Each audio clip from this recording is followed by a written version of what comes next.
Bem-vindo ao Gastro Talks, onde falamos como encarar as doenças gastrointestinais além da farmácia.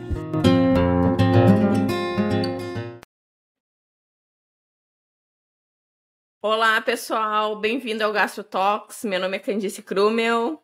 Meu nome é Stella Marini. E estamos de volta! Aê! Comemoração! Hoje nós temos de novo uma convidada que já veio aqui, a Adriana Laufer, nutricionista. E aí, Adri? Tudo bem, gurias? É um prazer Tudo. E nós vamos falar de intolerância à histamina. Será que isso existe? Ô, Adri, faz assim, tipo uma breve apresentação tua, porque talvez as pessoas não ouviram o outro, né, podcast. E eu não tenho mais aqui no celular. Claro, falo. Eu sou nutricionista, sou mestre e doutora em gastroenterologia. Tenho especialização em nutrição clínica, funcional, psicologia. E é isso. Ah, beleza. Experiência. A gente vai falar de um tema que é relativamente novo, assim, principalmente aqui na gastro. E até uns 2, 3 anos atrás eu nem sabia. Tipo, intolerância à histamina, né? E a impressão que eu tenho é que falam muito mais dentro da nutrição sobre isso do que dentro da medicina. Em congresso de medicina não se fala quase em intolerância à histamina, assim. Eventualmente, algum palestrante que é mais diferentão, assim, fala. Agora, nos congressos de medicina convencionais, não tem nada, assim, de intolerância à histamina. Mas daí, quando a gente assiste coisa da nutrição, tem bastante coisa. Então, eu acho que não tinha como fazer essa palestra sem ter uma nutricionista junto, porque nós médicos ainda a gente tá meio boiando, assim, na questão da intolerância à histamina. Não sei o que tu acha, Stella. Tenho a mesma percepção, Candice. Realmente é um assunto novo dentro da gastroenterologia. Não sei, depois a Adri vai nos dizer na nutrição. Mas em congresso, realmente, a gente... E até, né, muitas vezes eu converso com alguns colegas gastroenterologistas, eles nunca ouviram falar, né? Então, mas claro que é muito importante nós sabermos desse diagnóstico diferencial, porque se nós nunca estudamos e nunca lemos a respeito do tema, dificilmente a gente vai fazer diagnóstico, né? Então, mas eu concordo contigo que é um tema emergente, digamos assim, né? Assim como a microbiota anos atrás também era um tema emergente, né? Mas ainda eu acho.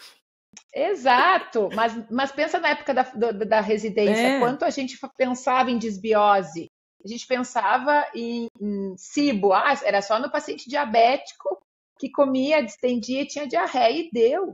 Olha quantas coisas, né? Quanta informação. SIFO a gente nem pensava, né? Supercrescimento fúngico. Então, o conhecimento científico ele tem evoluído muito em relação, principalmente na saúde intestinal nos últimos anos, né? Eu vejo que na gastroenterologia o boom nos últimos anos é referente em termos de informações novas à saúde intestinal. Eu vou dizer para vocês que depois da pandemia aumentou muito os casos, por isso que começou a ser mais falado, mas já existia antes, eu já havia recebido inclusive pacientes com diagnóstico médico de alergista, era uma coisa bem rara, mas acontecia, eu já tinha proposto dieta anti-histamínica para pacientes antes, pacientes com enxaqueca que não tinham melhora, né? E aí, através da alimentação, a gente tentou com a dieta anti-histamínica e funcionou. Era uma coisa mais intuitiva, inclusive também até uns, 5 anos atrás. E agora, com o aumento dos casos, especialmente após a pandemia, a atenção se voltou muito para isso. Então, mas se a gente for fazer uma busca de estudos científicos, tem bastante material até. Tem bastante material. E antigos. A questão é que antes, não sei, ficava subdiagnosticado, alguma coisa como Covid talvez tenha aumentado muitos casos. Não, e talvez, como tu falou, o que acontece? Ainda não tem, a gente vai falar isso depois, muito exame diagnóstico para ver isso, né? E então talvez antes era mais intuitivo mesmo, porque a gente não tinha como chegar nesse diagnóstico, era um diagnóstico tipo muito presumido. Agora, com os novos exames que tem, fica talvez um pouco mais palpável, então fica mais fácil fazer o diagnóstico. E quando a gente tem mais isso, tu pensa mais no negócio, talvez também tenha essa questão de, tipo, os exames diagnósticos não serem tranquilos, assim, de fazer, não ser uma coisa, assim, super fácil, né? Apesar de que os exames também ainda não são... não são ótimos, né?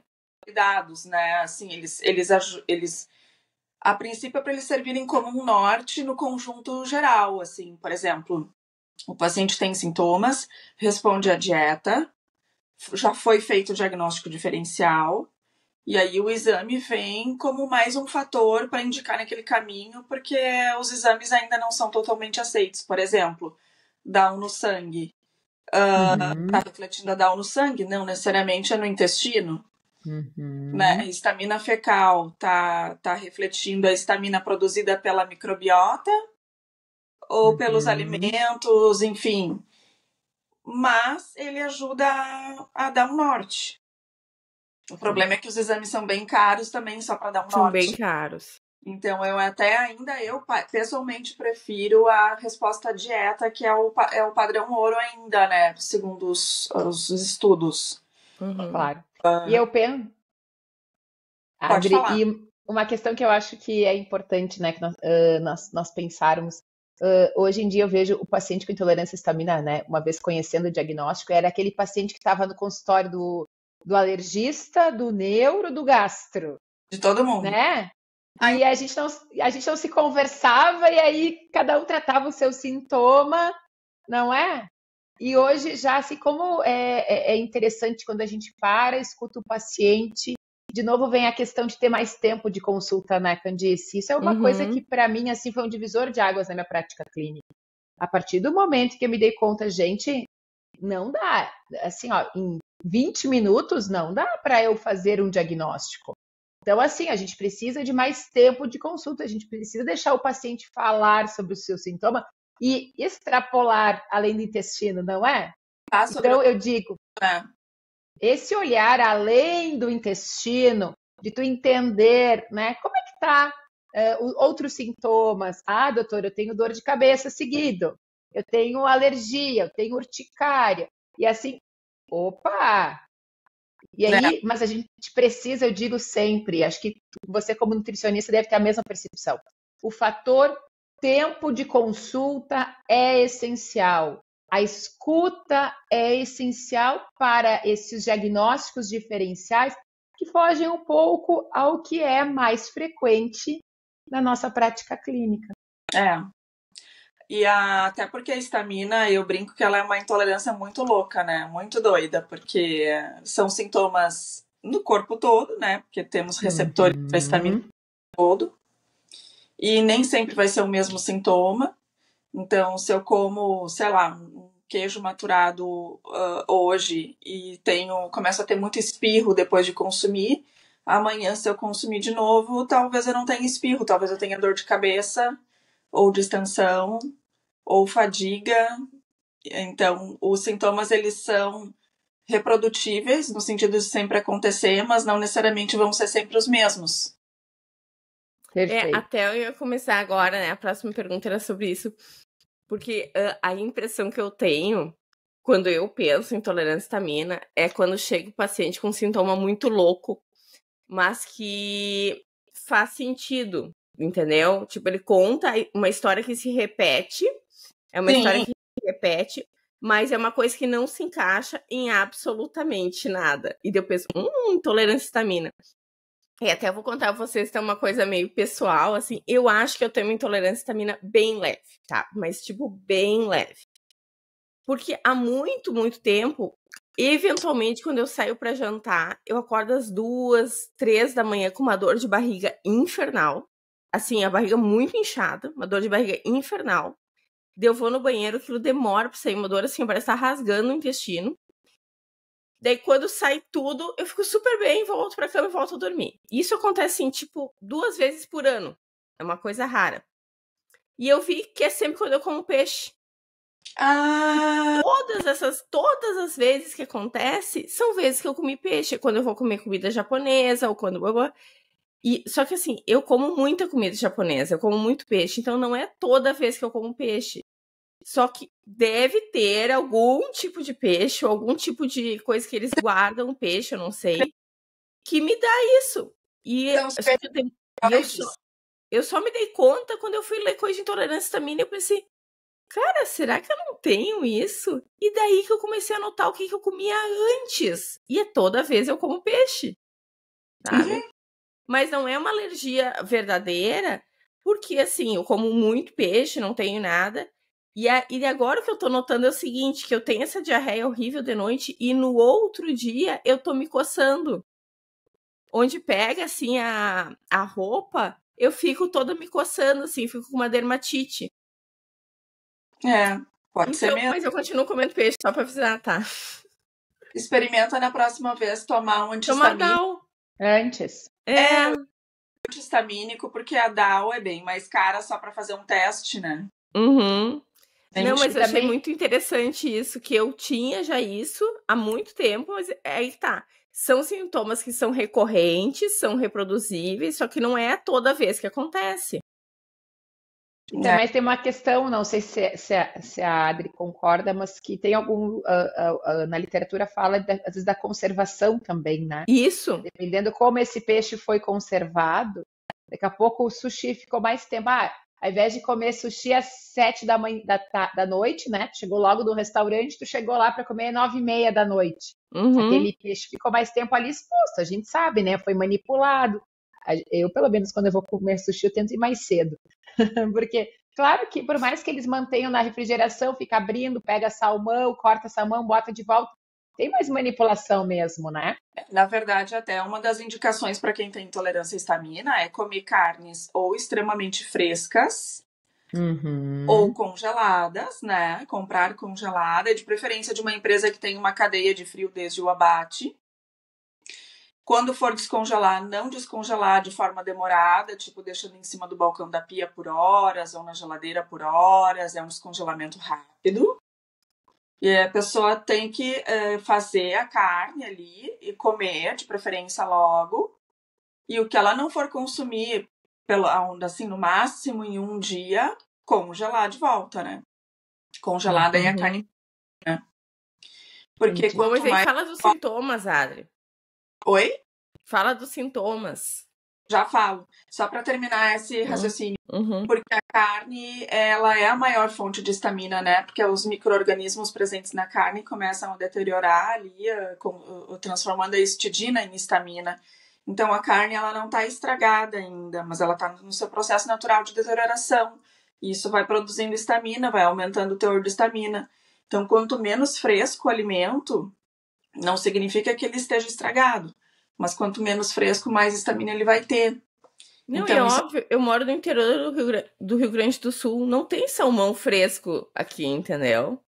Não existe salmão fresco. Que conseguir comprar um peixe recém-pescado, ultra mega fresco, que o pescador acabou de tirar do mar. Não, aí ele tem que comprar congelado. Ele não deve comprar aqueles peixes que estão resfriados em cima do gelo lá no mercado, entendeu? Mas sobre os suplementos, então, sobre os sintomas, então. Os sintomas são os mais variados. Eu diria que o mais clássico de todos é a distensão abdominal. Mas outro sintoma muito clássico é a pessoa tá comendo e já tá com vontade de ir no banheiro com diarreia. Outros sintomas clássicos também são rush cutâneo, né, vermelhidão, urticária, coceira, espirros, nariz entupido, dor de cabeça. Mas eu já tive desconforto na garganta, assim. Mas eu já tive pacientes com uma intolerância tão severa que eles tinham quase uma síncope, assim. Era uma fraqueza intensa, com tontura, queda de pressão, uma sensação de desmaio. E essas pessoas tinham que ser tiradas da mesa e carregadas, assim, pro quarto, para deitar pro sofá, para se recuperar por algumas horas. Depois passava e começava a normalizar. Que Em horror. algumas pode ser bem, bem intenso. Interessante. Sintomas né, também a tontura. E assim, os sintomas normalmente dão assim, ó, de 15 minutos até 4 horas depois que a gente comeu, né? Então não é uma coisa assim que dá no outro dia, né? Não. Ela de tempo é extremamente importante, porque diferencia, inclusive, de sintomas de intestino irritado, né? Então, a janela de tempo, os sintomas que não são necessariamente só intestinais e o tipo de alimento, claro, né? Tem alguns alimentos chaves que a gente pode usar para diferenciar de intestino irritado. Porque aqui o grande problema não são os FODMAPs, né? Não. Tem alimentos em comum, né? Feijões, eles têm os FODMAPs e também são alimentos moderados para altos em aminas biogênicas, em histamina. Outro sintoma que é frequente é a enxaqueca, né, Adri? Enxaqueca. Além dos sintomas gastrointestinais, as alterações na pele, alérgicas e a enxaqueca. Eu acho que esses são os mais comuns na prática clínica. Não sei se tu tens algum. Um estudo em que o sintoma mais comum e mais intenso referido pelos pacientes, em mais de 90% dos casos, era a distensão abdominal. A distensão, né? Depois, em 70%, plenitude pós-prandial e diarreia. Depois, 65% dor abdominal. Depois, constipação, 50%. Olha só. Virgem! Isso só mais se referindo aos sintomas gastrointestinais, né? Porque daí também depois tem os outros, né? De vias respiratórias, pele, vigor, energia, enfim. Taquicardia, gurias. Paciente com taquicardia também é bem comum. Então, na verdade, tem assim, também, sintoma gastrointestinal, neurológico, cutâneo, dermatológico, cardiovascular e respiratório. Só faltou o urinário, daí a gente pode chamar toda especialidade da medicina, entendeu? Qual que faltou? Só faltou o urinário. Ah, sim. Tem o reprodutivo, né?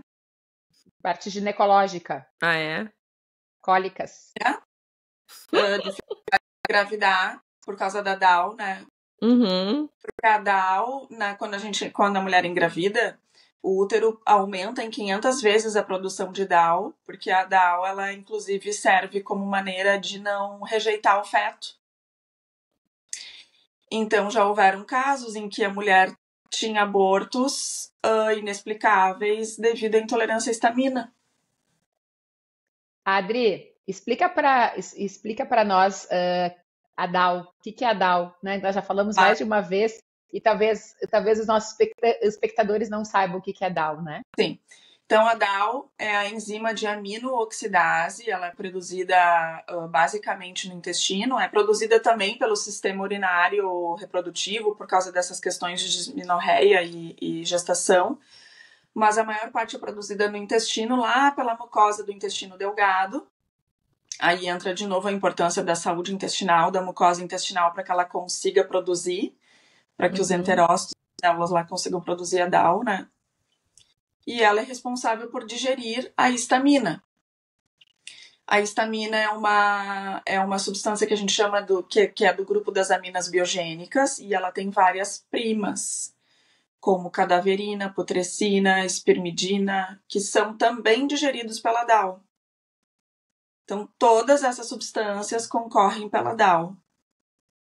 E aí, por isso que na dieta antihistamínica a gente acaba tirando também frutas cítricas, por exemplo, que não tem necessariamente histamina, mas tem as primas da histamina, para que não aconteça essa concorrência pela DAO, já que a DAO provavelmente está baixa, né? E a histamina, assim, eu acho importante que a gente tem histamina no nosso corpo, né? É normal ter histamina. Ela é, na verdade, assim, talvez a executora das reações alérgicas do nosso corpo. Então, quando a gente tem uma reação alérgica, a gente tem células que liberam a histamina. Então, a histamina faz aquele negócio de espirrar, ela faz o negócio da gente se coçar. Ela é executora disso. E Só que o que acontece? O nosso corpo tem que ir lá e tem que depois quebrar a histamina. Então, assim, essa célula da alergia libera a histamina e o corpo tem que ir lá e quebrar a histamina. E, teoricamente, essa intolerância à histamina, o problema não é a histamina, é que a gente não tem direito a essa enzima que faz essa quebra da histamina. Então, fica sobrando histamina. Então, é quase um estado de alergia que a pessoa tem, mas não é uma alergia verdadeira, porque o problema é que botaram, tipo assim, os executores ali para fazer a coisa sem nenhum tipo de comando eficiente, né? É como a intolerância à lactose, né? No caso da intolerância à histamina é devido à dificuldade. A intolerância à histamina, a gente vai estar sempre se referindo à histamina que vem de fora dos alimentos, das bebidas, ou que está sendo produzida pela microbiota intestinal, que está alterada. Porque, por exemplo, na SIBO, há um aumento de produção de histamina, que são bactérias estaminérgicas, né? E aí a DAO não dá conta, seja por causa da SIBO, seja porque ela está sendo pouco produzida. Mas aí entra, como tu falou, a histamina que é liberada pelos mastócitos nas reações alérgicas, que é produzida pelo nosso organismo. Daí o que pode acontecer também é a mastocitose, né? Que é uma forma mais severa disso tudo, com risco de choque anafilático, inclusive, que é quando esses mastócitos estão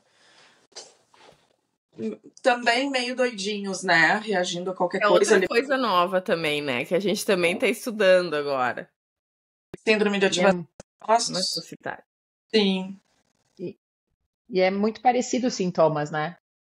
Só que é mais intenso. Mais intenso, exatamente. Sabe como eu tento diferenciar, ter uma pista se é mastocitose, se é aquela pessoa que reage até a cheiros. Ela não pode nem com perfume.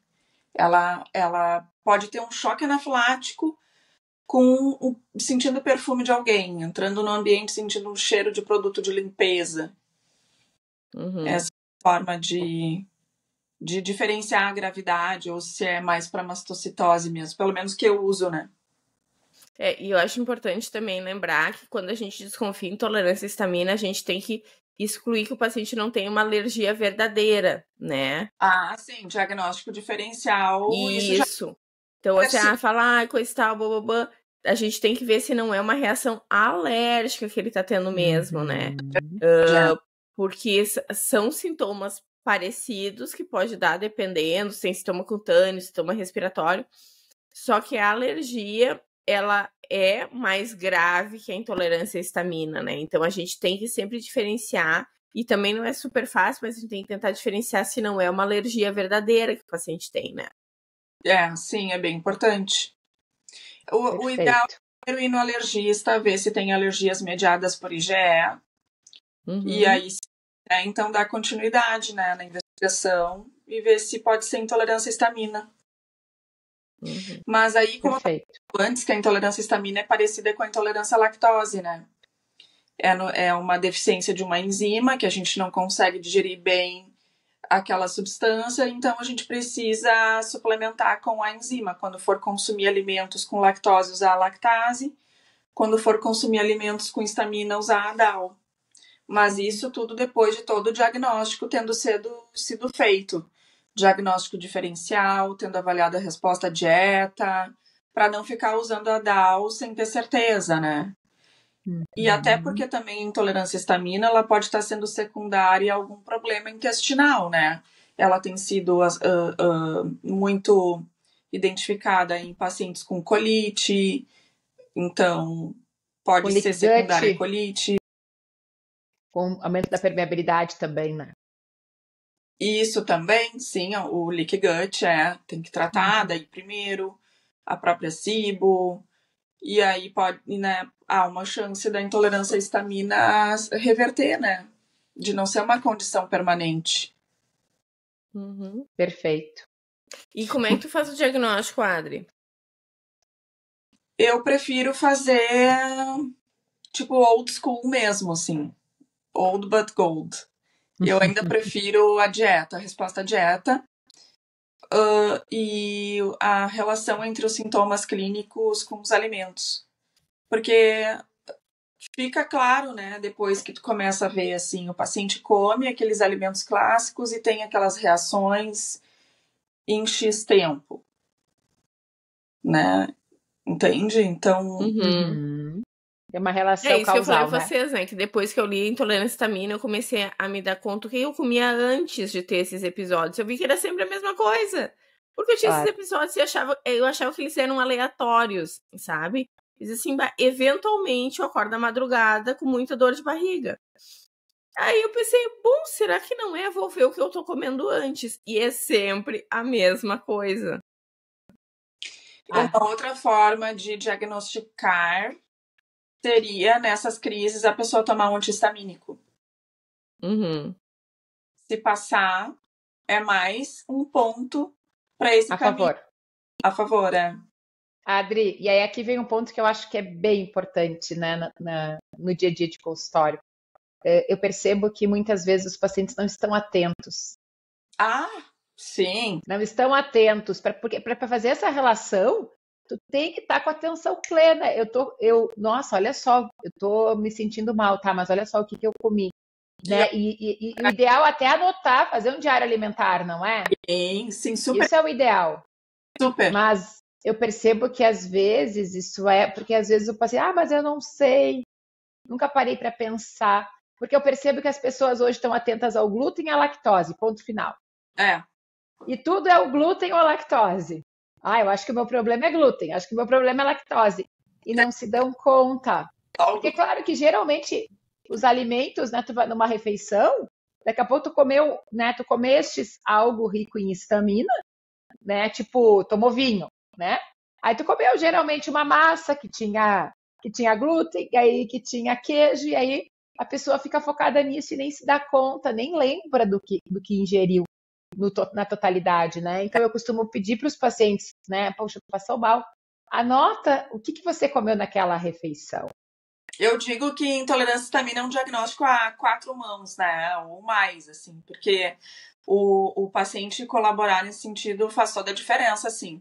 E aí sempre tem aqueles também que não querem fazer o diário, né? Daí fica complicado, mas o diário, sim, ajuda muito.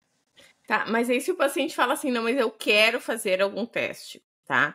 O que a gente tem de teste no mercado hoje em dia? E só para falar para os pacientes que estão ouvindo, nenhum teste é 100%. A gente já sabe que os testes é tudo 60%. Mas o que tem de teste no mercado? O paciente diz assim, não, eu quero gastar dinheiro, eu ganhei na Mega Sena, eu tenho todo o dinheiro do mundo para gastar, eu quero gastar dinheiro nisso. Que teste ele pode fazer? Dá um no sangue, que até o ano passado era praticamente R$1.000, convênio não cobre. Eu até tenho uma paciente que fez semana passada, porque ela quis, pagou R$500, até me impressionei. Tem o histamina fecal pelo laboratório Lemos. Histamina fecal sozinho, eu não sei quanto é. É R$700 sozinho. 700 sozinho?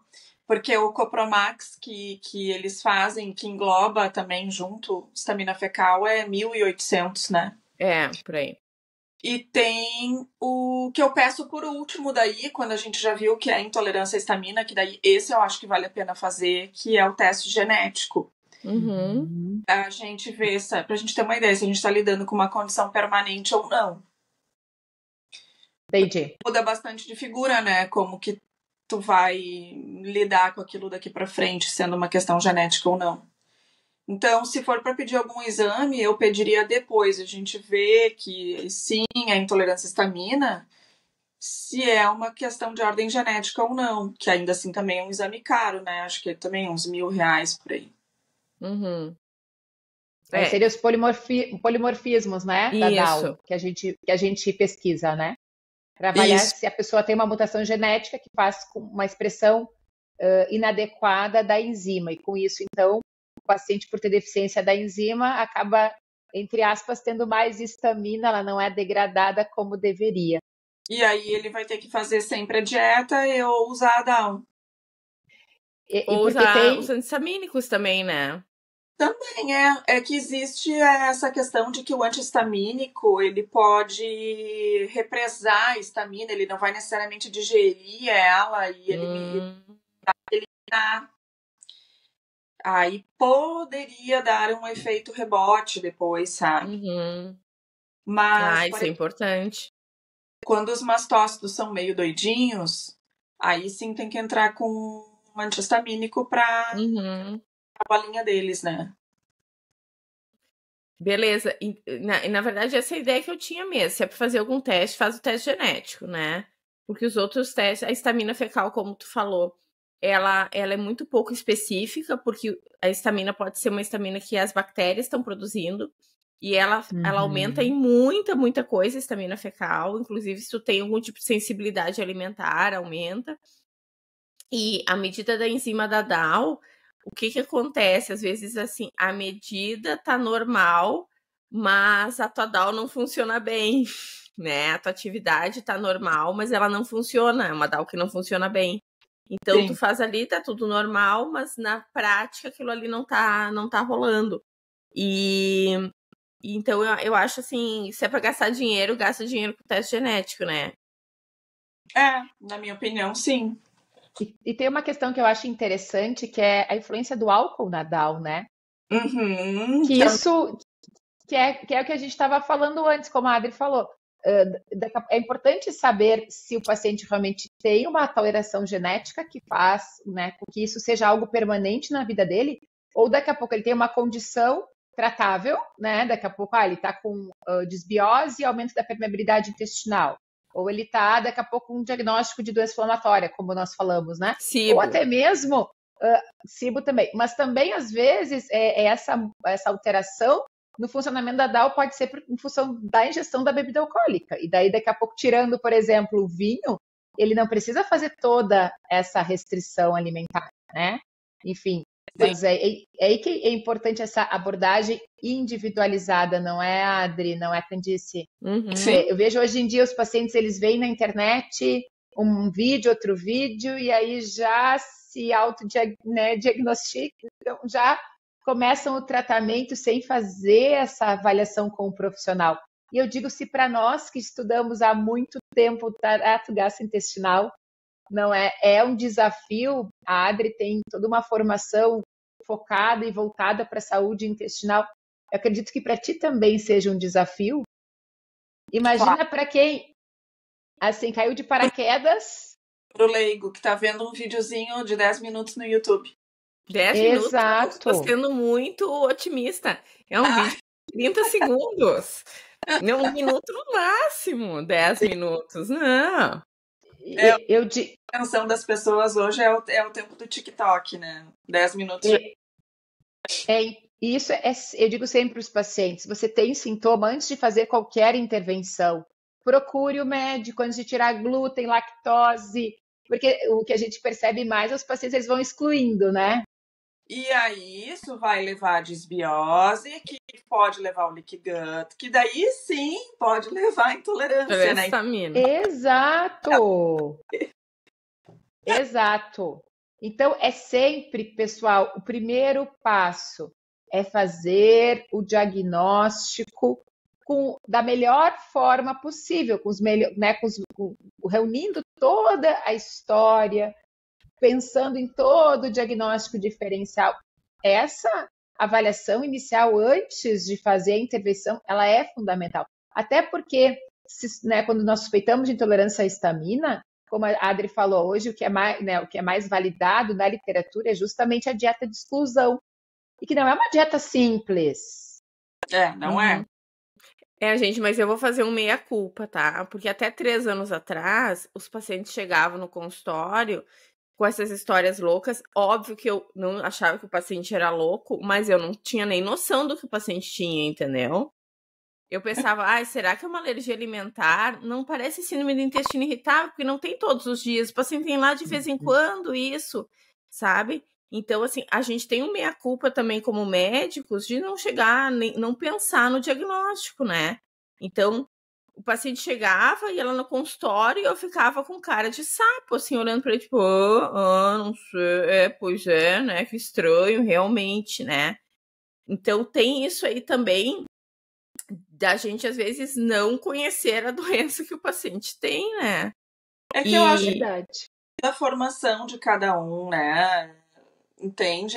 Eu acho um pouco natural, porque afinal isso é uma coisa que envolve muito alimentação, que não é assim tanto foco na medicina em si, entende? Então, eu acho um pouco natural isso, assim.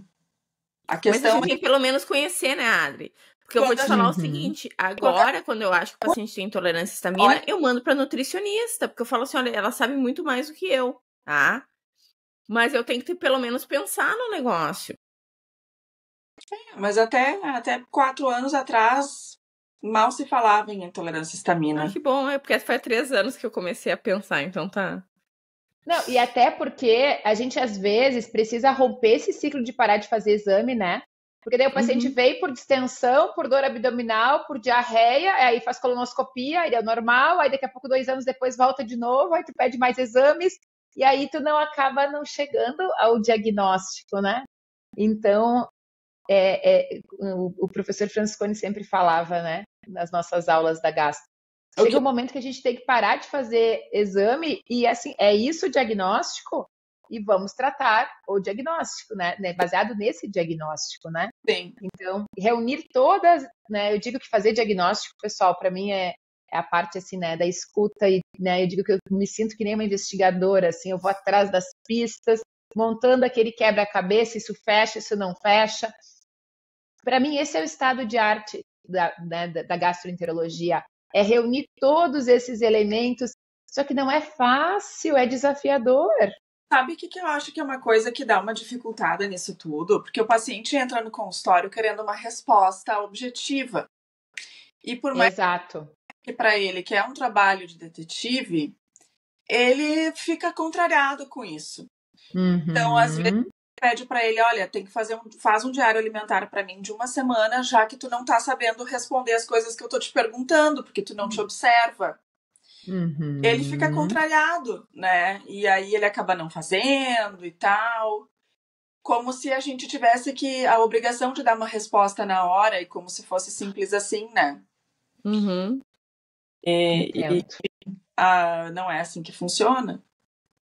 Exato. Medicina não é matemática, né, Adri? Não. E a gente tem que ter paciência com o paciente tem que ter paciência com a gente também, né? Mas aí que eu digo, as doenças que não têm um exame, por exemplo, síndrome do intestino irritável, que é baseado em sinais e sintomas. Assim como intolerância à histamina, nós acabamos de falar que não tem nenhum exame laboratorial que realmente seja confiável. O diagnóstico é mais desafiador do que daqui a pouco, doença celíaca. Ok, fez uma antitransglutaminase, deu positivo, fez endoscopia, biópsia de duodeno, confirmou, é isso e deu. Não é? Porque nós estamos ali trabalhando, quando a gente não tem um exame complementar que confirme o diagnóstico, continua até o paciente ter uma resposta ao tratamento, nós estamos ainda no mundo das hipóteses, não é? É baseado em sinais e sintomas, mas não é um diagnóstico de certeza. A certeza vai ter depois de, por exemplo, 15 dias de dieta de exclusão. Exato. Então, acho que isso também a gente precisa deixar claro para o paciente. Eu estou pensando numa alteração que não é tão comum, né? Uma intolerância que não é tão comum, chamada intolerância à histamina. Nós, infelizmente, não temos nenhum exame que diga que é isso. E essa sua observação, né, relacionando os sintomas com a alimentação, ela é fundamental. Essa é a base do diagnóstico, né? Eu penso muito nisso, assim, acho que às vezes a gente precisa deixar. Eu digo que para nós, talvez isso seja, a gente que estuda já há algum tempo, para nós isso já parece ser óbvio, mas para as pessoas que estão chegando na nossa frente, para eles não, para eles é um mundo novo. E se eles não tiverem clareza da importância daquele diário alimentar, que ele é essencial para o diagnóstico, eles não vão fazer, porque o ser humano só faz o que ele realmente entende que é importante para ele. Não é, né? E tem que fazer sentido para a pessoa. E por isso que explicar, né? Por mais que ela não seja da área, explicar para ela o diagnóstico, enfim, é muito importante. Bom, falando um pouquinho dessa dieta de exclusão, Adri, eu não quero que tu dê uma lista de todas as coisas que tem que excluir, pelo amor de Deus, senão nós vamos ficar aqui até amanhã e nós temos que levar os filhos no colégio, tá? Mas eu quero que tu tipo assim, fale quais são os alimentos que tu acha, assim, que, tipo assim, até para os pacientes se ligarem, tipo, vou perceber se eu tenho sintomas depois de comer isso. Quais são os alimentos mais importantes, assim, que tem mais histamina? Eu acho que tu já falou um pouquinho até da carne, né?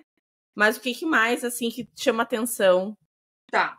Queijos maturados, tá? Por exemplo, brie, camembert, parmesão, gorgonzola, né? Isso por causa do tempo de envelhecimento, onde as bactérias vão produzindo histamina, aumenta muito o teor de histamina, chega a ter 2 gramas de histamina em 100 gramas de queijo, né? Bastante. Qualquer carne curada, tipo salsicha, linguiça, parma, também pelo mesmo princípio. É um alimento envelhecido, né? Carnes defumadas também. Atum, anchova, peixe que está em cima do gelo lá no mercado, qualquer peixe defumado. Camarão é muito comum as pessoas terem reação. Frutos do mar. Vísceras também, tá? Por exemplo, fígado. Que mais? Extratos de levedura, tudo que é levedura, pelo mesmo princípio ali também, né? Nozes, amendoim.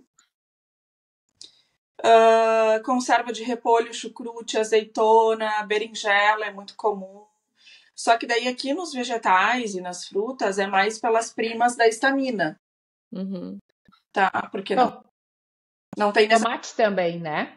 Tomate, sim, espinafre. Chocolate também não tem? Tem, chocolate, vou chegar lá também. O cacau, no caso, né? É. Os feijões, tá? Né? Leguminosas em geral.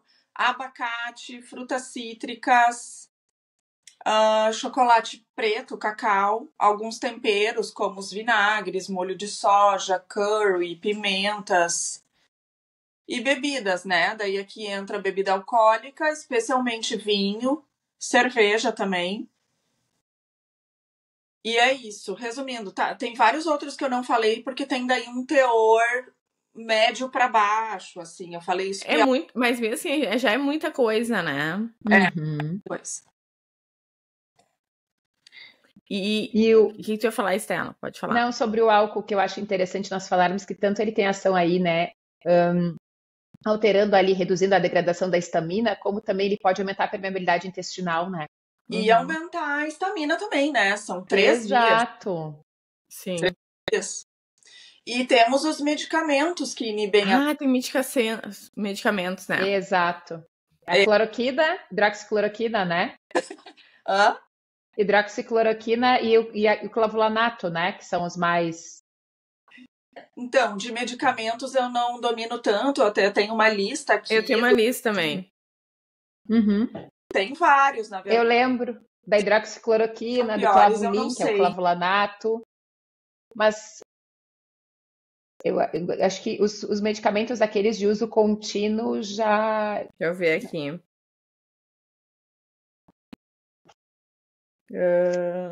AS também. Olha só. Amitriptilina. Amitriptilina eu sabia. Amitriptilina. Ibuprofeno, que é bem comum. Diazepam, aloperidol. Plasil, a metoclopramida. Plasil. Tem também. E a vitamina C também, né? E o NAC. E o NAC. Que eles usam bastante. Quando se pensa em liquigante, se usa bastante NAC, e o NAC piora, né? Olha quanta informação a gente precisa estar atenta e justamente questionar na nossa anamnese. Então, não é só a relação com os alimentos, mas é todo o histórico dos sinais e sintomas, além do intestino, né? E, além disso, também todo esse histórico de medicamento, do que ele usa do que o paciente usa todos os dias, e talvez a relação desse medicamento, acho que talvez isso seja ainda mais difícil, se o sintoma pode estar relacionado ao início desse medicamento, né? Percebo que isso também é uma dificuldade, as pessoas lembrarem, nem sei quanto tempo faz que eu uso esse remédio.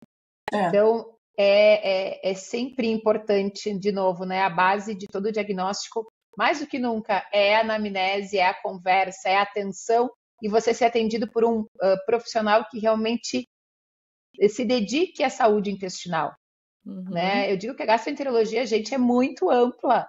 Nós estamos aí com um sistema que tem maior superfície de contato com o meio externo, né? vai da boca até o ânus, então só aí já são muitos metros, não é? E aí se a gente ainda for abrir todas as vilosidades, só do intestino é o tamanho de uma quadra de tênis, então imagina, Calma aí, né? tem o fígado e o pâncreas ainda ali, né? Exato, então realmente é sempre importante, né? E ter essa avaliação de profissionais que saibam que já... Porque é um desafio mesmo para as pessoas, mesmo para os profissionais que se dedicam a cuidar de saúde intestinal, é um desafio cada novo diagnóstico, não é? Bom, nós estamos indo para a finaleira, pessoal, mas assim, antes de acabar, eu acho que a Ada tem que falar como é que ela trata, né? Exato, e agora é o grande finale. Então, tu suspeitou tambores. baseado na história. Então, Adri, vamos lá. O paciente chegou para ti com histórico de distensão abdominal, com estufamento, flatulência, mas junto também ele referia que ele notava que tinha sintomas alérgicos, depois, né, que comia, mas ele não conseguia muito saber o que estava acontecendo, alguns episódios lá de dor de cabeça. E aí, então, ele procurou então a tua ajuda. E aí você daí foi buscar mais alguns elementos e foi entendendo que realmente era o diagnóstico provável dele é intolerância à histamina. Qual é o próximo passo? Ou seja, então já é um paciente que já fez uma certa investigação. Tem pacientes que já chegam com exames de IgE, já passaram pelo alergista, beleza. Então, ok, vimos que provavelmente é intolerância à histamina. Eu proponho a dieta. E os estudos mostram, e a gente vê na prática também, que em 15 dias ele tende a ter uma melhora de 50% dos sintomas e em 30 dias ele tende a ter uma remissão dos sintomas. Primeiro eu vou falar da dieta. Aí ele vai voltar ao consultório em 30 dias e eu vou ensinar ele como fazer reintrodução de alimentos.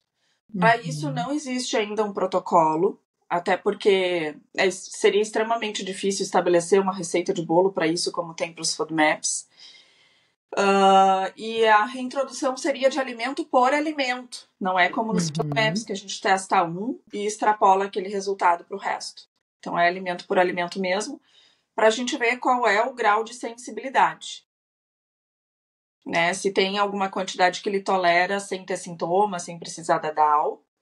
E se, por exemplo, se ele for comer uma tábua de frios, se só a DAO vai ser suficiente. Às vezes não é suficiente, às vezes ele tem que usar um anti-histamínico também depois. Mas, enfim, esse é o outro passo da dieta, né? A gente faz os testes e aí depois, então, a gente tenta personalizar, digamos assim, a alimentação, né? Liberar algumas coisas, a gente tenta entender até onde ele consegue consumir sem DAO e o tanto que ele tolera com a DAO, enfim. Aí a gente começa a ver também a possibilidade de ser genético ou não. Durante todo esse tempo eu faço suplementação. E a suplementação para quem tem intolerância à histamina tem que ter muito, muito, muito cuidado que dá. Porque é um paciente que reage a coisas que ninguém reage. Então eu já sei de maneira geral, o que os pacientes não reagem, né? Então, eu dou lá um suplemento de pós-biótico para leaky gut, para microbiota, nutrientes que ajudam ali, são cofatores na produção da DAO,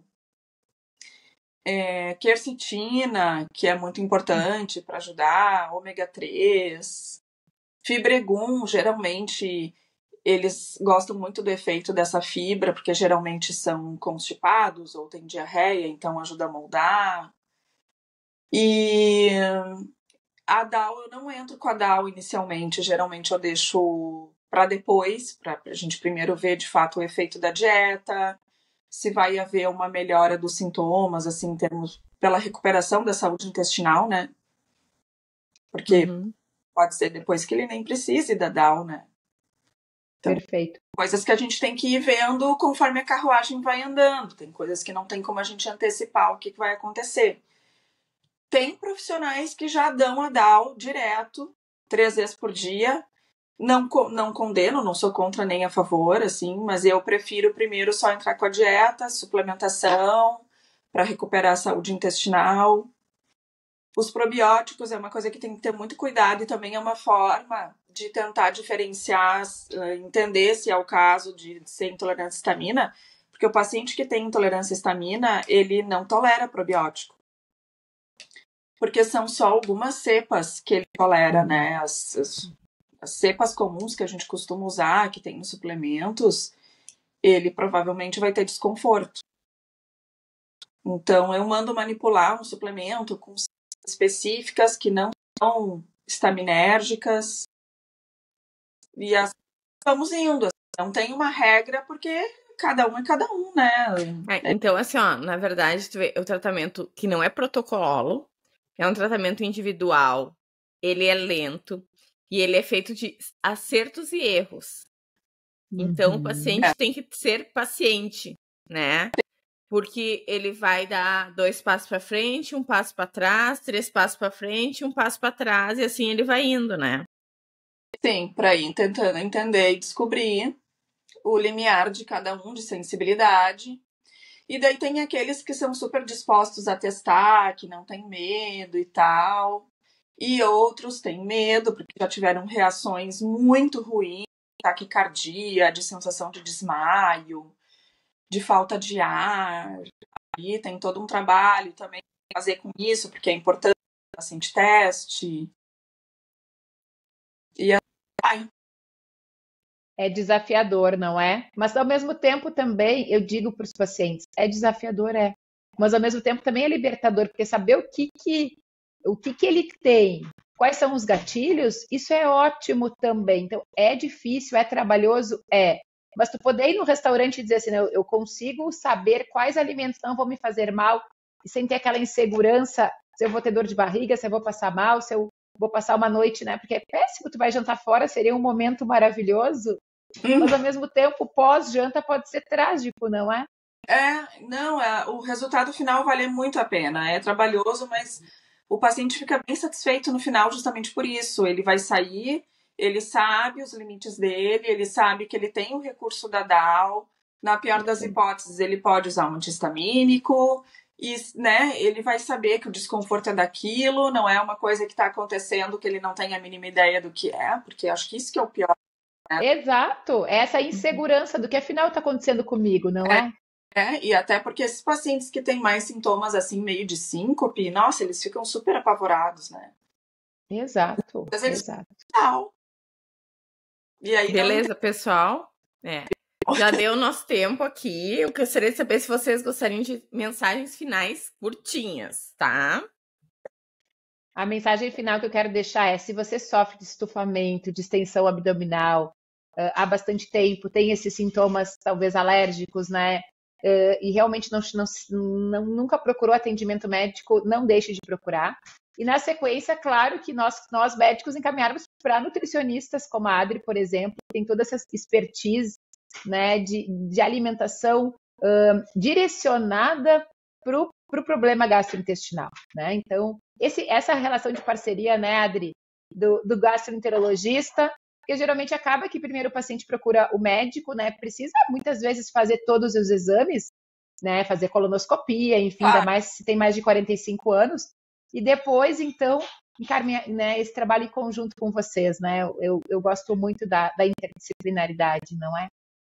Eu também. Eu acho muito legal a gente poder se unir nesse sentido.